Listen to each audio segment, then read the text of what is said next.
তফসিল প্রকাশিত হলেও লেভেল প্লেইং ফিল্ড এখনো পর্যন্ত নিশ্চিত করা সম্ভব হয় নাই। এই অঞ্চলটা দীর্ঘ সময় ধরে অবহেলার মধ্যে পড়েছিল। আমরা উন্নয়ন বৈষম্যের শিকার হয়েছে। আমাদের এখানে জনবহুল অনেক জায়গা রয়েছে যেখানে রাস্তাঘাটগুলো এখনো কাঁচা এবং খুবই সরু। ত্রয়োদশ জাতীয় সংসদ নির্বাচন এবং গণভোটের যে তফসিল প্রকাশিত হয়েছে, আমরা জাতীয় নাগরিক পার্টি এনসিপির পক্ষ থেকে সেটাকে স্বাগত জানাই। তফসিল ঘোষণার মধ্য দিয়ে নির্বাচনের বিষয়ে যে অনিশ্চয়তার জায়গা ছিল সেটা কেটে গেছে। বাংলাদেশ এখন নির্বাচনের যে যাত্রা সেখানে আমরা সবাই অন্তর্ভুক্ত হয়েছি। কিন্তু তফসিল প্রকাশিত হলেও লেভেল প্লেইং ফিল্ড এখনো পর্যন্ত নিশ্চিত করা সম্ভব হয় নাই। আমরা অনেকগুলো জায়গাতেই আইন শৃঙ্খলা পরিস্থিতির নানা ধরনের অবনতি দেখছি। অনেকগুলো জায়গাতেই পেশি শক্তির মহড়া আমরা খেয়াল করছি। সেই জায়গাগুলোকে নির্বাচন কমিশন কতটা স্বচ্ছতার সঙ্গে মোকাবেলা করতে পারবে এবং লেভেল প্লেইং ফিল্ড ইনশিওর করতে পারবে সে বিষয়ে আমাদের এক ধরনের সন্দেহের জায়গা রয়েছে। আমরা প্রত্যাশা করি যে নির্বাচন কমিশন তার আইন শৃঙ্খলা পরিস্থিতি এবং লেভেল প্লেইং ফিল্ড এনশিওর করার ব্যাপারে যে ধরনের পদক্ষেপগুলো গ্রহণ করা প্রয়োজন সে ব্যাপারে তারা তাদের জায়গা থেকে সচেষ্ট ভূমিকা পালন করবে। রংপুর ৪ কাউনিয়া পীরগাছা এই আসনে ৫ লাখেরও অধিক ভোটার রয়েছেন। আমরা তাদের প্রত্যেকের কাছে যাওয়ার চেষ্টা করছি। প্রত্যেকটা পাড়ায় মহল্লায় ছোটোখাটো বাজারঘাট সবগুলো জায়গাতে জাতীয় নাগরিক পার্টি এনসিপির তরফ থেকে আমি নিজে অথবা আমার যারা প্রতিনিধি আছেন তারা সেখানে মানুষের কাছে যাচ্ছেন এবং মানুষের থেকে আমরা অভাবনীয় সাড়া পাচ্ছি।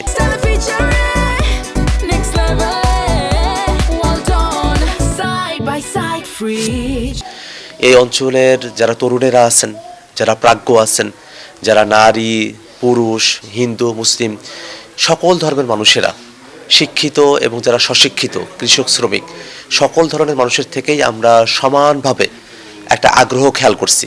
যেগুলো পুরনো রাজনৈতিক দল আছে তাদের ব্যাপারে বাংলাদেশের মানুষের এক ধরনের অভিজ্ঞতা তৈরি হয়ে গেছে। বিশেষত এই কাউনিয়া পীরগাছার মানুষেরা অতীতে তাদের যারা প্রতিনিধি হয়েছেন তাদের থেকে জাতীয় পর্যায়ে যেমন খুব ভালো কোনো পজিটিভ রেসপন্স তারা পান নাই।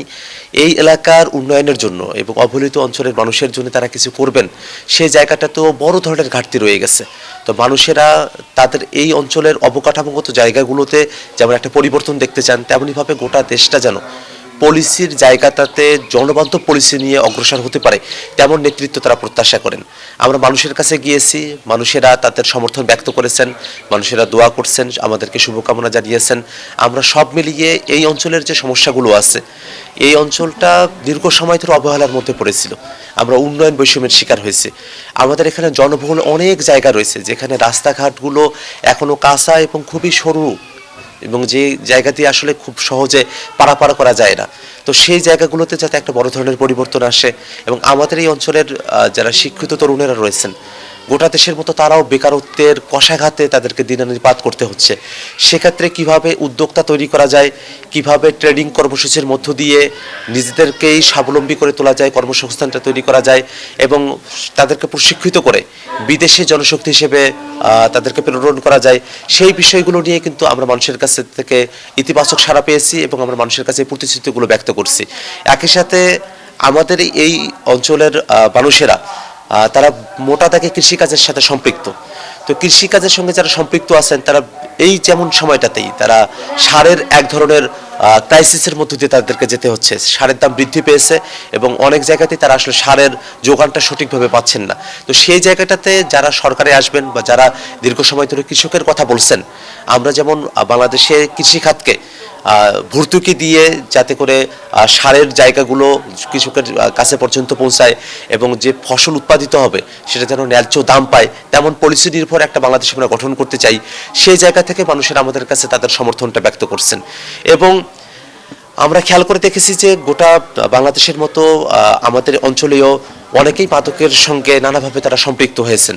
যাতে মাদক মুক্তভাবে আমরা আমাদের একটা অঞ্চল গড়ে তুলতে পারি, যাতে করে যারা মাদকের সঙ্গে যুক্ত হয়েছেন তাদেরকে রিহ্যাবিলিটেট করা যায়, তাদেরকে সুন্দরভাবে পুনর্বাসন প্রক্রিয়ার মধ্য দিয়ে নিয়ে গিয়ে তাদেরকে সুস্থ একটা জীবনে ফিরিয়ে নিয়ে আসা যায় তেমন যেমন উদ্যোগের প্রয়োজন রয়েছে।